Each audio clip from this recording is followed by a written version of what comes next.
Normally, we start the Upanishad after reciting the Shanti Mantra. The Shanti Mantra that we recite here, Om Purnamada Purnamidam, that is actually the Shanti Mantra of Shukla Yajurveda. What do we mean by a Shanti Mantra? A Shanti Mantra is an invocation for peace. The Acharyas, teachers, have been telling us that there are 3 kinds of Shanti Mantras. One is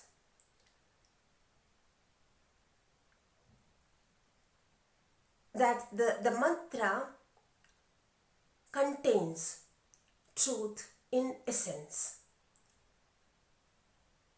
Truth in a nutshell is projected in the mantra itself. The second type of Shanti Mantras is where the person who chants invokes the higher powers for various benefits like health, long life, continued welfare, and goodwill from others. All these so that he is not hampered by negative forces in the pursuit of his knowledge. He is asking the gods, various gods, to give him different kinds of felicities so that he is able to live for a long time and pursue the studies of the Upanishad unhampered, without obstacles. An example would be Shanno Mitra Shammaruna. That mantra belongs to this class, where the person who chants it for certain benefits, which might look like mundane, ordinary things, but then the ultimate aim is to enable himself pursue the studies without obstacles and distractions. The third kind is where the persons who chant it, they declare a certain intent. Om Sahana Vavatu Sahanao Bhunaktu. There, the intention is that the guru and the teacher should be able to understand the truth and then remain firmly seated in that, in an absolutely harmonious atmosphere. There, the intention of the guru and the seekers alike to be in a certain stage is declared. This is the third kind. Now, the Shukla Yajurveda's Shanti Mantra, Om Purnamada Purnamidam, is actually of the first kind, where the Shanti Mantra itself declares the entire truth in a nutshell, in a pithy form. When we go into the mantra, it is like this: Om Purnamada Purnamidam Purnat Purnamudachyate Purnasya Purnamadaya Purnameva Vashishyate. Om is Brahmavachi. The sound is Brahmavachi. Brahma is the ultimate reality. Brahman is the ultimate reality. If you can think about a sound equivalent of that, it is Om. Om is it's a casket in which the entire existence is contained. It holds the truth. It holds existence. It holds consciousness and bliss in a nutshell. We recite that so that our intellect is tuned, our mind is tuned in such a way that we are able to see the truth, appreciate the truth, finally become the truth. That is why Om. The sound is Pranava mantra. We start the mantras with this Pranava. Om itself is a Pranava mantra. Om Purnamada. Ada means that. Here, by that, we mean Brahman. The whole, perfect, complete Brahman. Why is it called Purna or whole?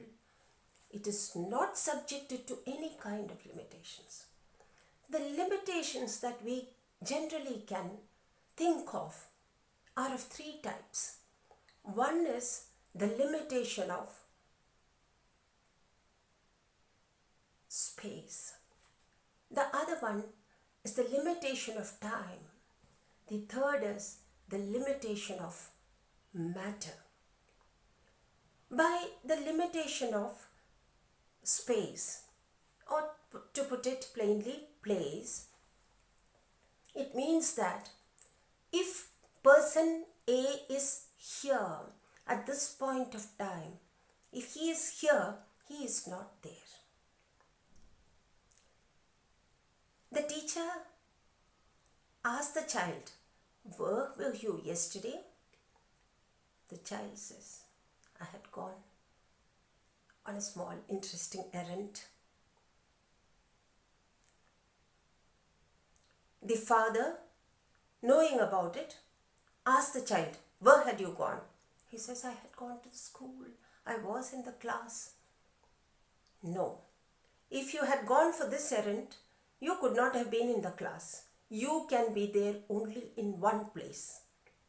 We are all subjected to this kind of limitation. The second one is the limitation of time. A person is alive now. He certainly was not alive 200 years ago. He certainly would not be existing 200 years hence, 200 years from now in future. That means he is limited in terms of time. He may live for 70 years, 100 years, 120 years, not beyond, or maybe 150 years, not beyond that. So he is limited by time. The third is matter, limited by matter. Generally, we consider ourselves as could be identified by our body. Suppose, think of an identical a pair of identical twins. A pair of identical twins. They look alike. Their intellectual capacity is the same. They get the same marks. They look very much alike. We would be confusing one person for the other. It will be very difficult for us to tell one person from the other, A and B. But then, A is not B, because A's body is different from B's. Matter. Here, the limitation is the matter. We have our organic kind of existence. We have our organic limitations. So and so is 6 feet, fair in complexion, blue eyes, and so on. So these are our identification marks. With this, we identify the person. Matter is a limiting adjunct. Brahman is not subjected to any of these. Brahman is free from limitations. Whole, full. Purnamada. Brahman is full. It is wholeness. From that wholeness, suppose we take away this world, which is also, this universe, which is also full. Om Purnamada Purnamidam. Purnamada is the first statement.